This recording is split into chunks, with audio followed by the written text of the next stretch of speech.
to help people evolve with the solution. The other thing I wanted to share with you is some of the events. There are really monthly webinars going on now. The one with our partner GyanSys is typical of that. There are other thought leaders out there also running monthly webinars. Next thing, that's an interesting spelling mistake. Our annual conference, Sapphire, is coming up in May, and then immediately following that, we've got a significant presence at the Gartner Forum just outside Washington, D.C. And the last point, really about this sense of community, and I'm making a shout out to Chris Bardi here at Colgate-Palmolive, who chairs the SAP PPM Influence Council. He's certainly always looking for members. I'm with a customer today. Actually, we're running this webinar from a customer account, and they were looking for people that they can talk to in the community. And Chris is one of those guys that I very strongly recommend people to reach out to, especially for the IT PPM business scenario. So with that, I'll hand it back to Tom. Thanks, Ian. Before we get started, I really want to spend a couple of moments talking about our company, GyanSys. Headquartered out of Indianapolis with offices in the Northeast and in Texas. Growing very rapidly now, we have international offices in Europe and in Asia. We have a development center in India, staffed with a lot of former SAP Labs employees. Currently we're a full services SAP partner. We do wall-to-wall. We do specialize in the latest business suite applications. So I'd say that is our niche. However, we are enterprise SAP, and we have that very large development center in India that allows us to be extremely cost competitive as well. We've recently signed a partnership status with Microsoft as we really, within the PPM environment in particular, explore the whole SharePoint, Microsoft Project Server, workflow duet environment that is starting to take a lot more prominence, and we're positioning ourselves at the front of that. Company size, last time we checked with 300 consultants. We are growing very rapidly and very cost effective because of our offshore capability that is also extremely competent because of our deep background with SAP Labs.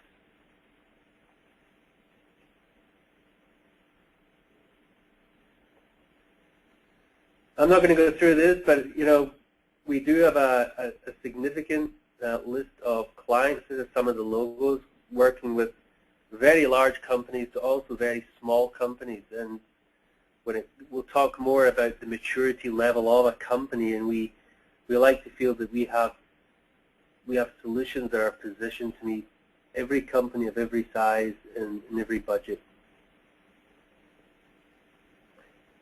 Now, in terms of as a practice, how we go to market, we're split obviously by product lifecycle management as one segment, and portfolio and project management as another. Within PLM, we have deep experience in PLM, all the way through from the CAD integration right the way through to the variant config and manufacturing supply chain. In the PPM side, we have a very large practice in PPM, some of the most experienced consultants in the country, in the world probably, and deep experience going back to the very first implementation of PPM in the United States, and up to today, very recently, the very latest version of PPM 5.0.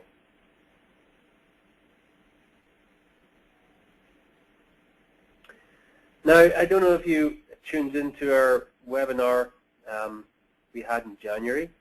In that case, I ran that webinar. This time I'm going to hand over to John Hoover. Now, John has a very deep background within both SAP and also IT and PMO from an organizational perspective. And so in this case, we want to focus more on the higher level of IT as a process, as opposed to we drilled into resource management the last webinar. with that in mind, please, if you have any questions, submit them through the chat. We will collect them, aggregate them, and then towards the end of the webinar, I will put those questions to John. All right, thank you very much, Tom and Ian. Let's go ahead and take control here. As we mentioned earlier, some questions that we've heard out in the field, and I've had these very questions myself when I've been setting up IT PMO organizations over the years, is when you're going to a tool and you're changing your organization and or your methodology, can I get true project costs with this? Will PPM help balance my project demand with my resource supply and some of that project prioritization in the portfolio? Can PPM leverage my existing SAP investment? How much will it cost? Which we've got a little quick case study at the end, which Tom will hit on before we conclude the webinar. And will PPM fit my company's maturity level? Because every company is unique.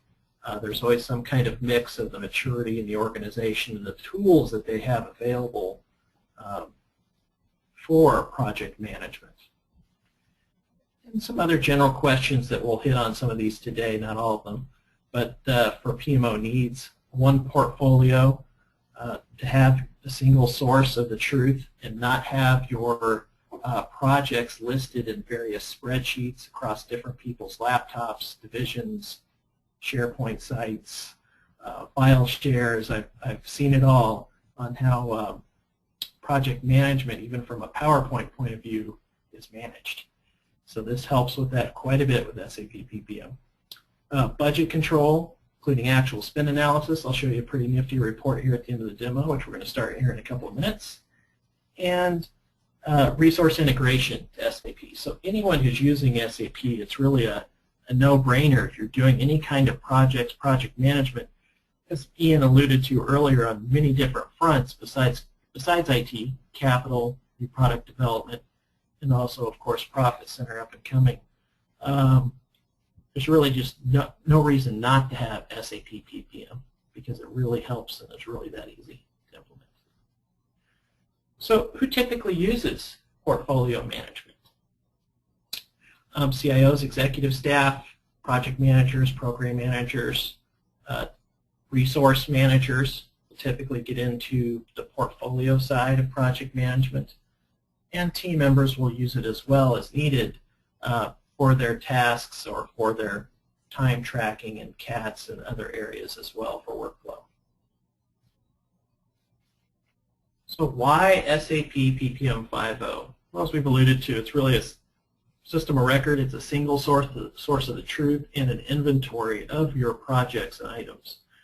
And it's not scattered all over. It integrates very well with product lifecycle management, FICO, PS, HR, and of course the standard SAP workflow, which most people are familiar with, inbox, outbox. Real-time planning, forecast, and actual comparisons, and that's really across three areas. And that's across your dollars, so your spend and budget. It's across your schedule for the calendar, and of course your capacity planning and your supply of resources at a project level. Very optimized for cross-functional collaboration. Of course, I'd already mentioned the cross-application timesheets and the modules mentioned above. And the UI in 5.0 is using the NetWeaver Business Client as well, or a portal. Very, very simple, very clean.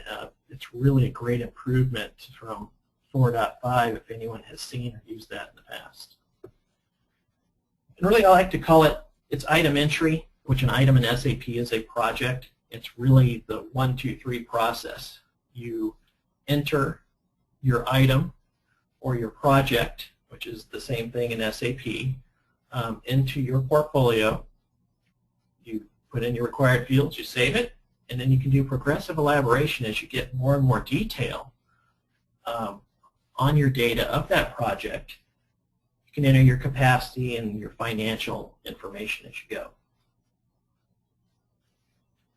Just one example of that you can build and climb that maturity level model you really have a couple of different options in PPM that's very, very quick to implement, which Tom will talk about at the end of the webinar. It's one of the fastest areas in the 15 years I've been in SAP to be able to implement it quickly. Is you can plan for capacity planning in this view. You can plan your capacity at a department level or resource pool, and then as you grow in the maturity, you can grow down to the role, and then the actual role and resource, so the actual named resource, whatever will fit into your organization's maturity model, and you can continue to build on that without having to throw anything away. You get that benefit, that bang for the buck, fairly quick, just right out of the portfolio, without even dropping down to the C project, the actual project level. So here we get our rough order of magnitude. We plan our roles. An example I'll pick on Basis, one of my favorite teams that I've also worked on in the past. We have 300 hours for a need for this project, about 160 hours a month, and as we continue to go and elaborate and plan, as we get more and more information to build upon our project, we can go ahead and assign those roles, break that out, and assign the actual named resources.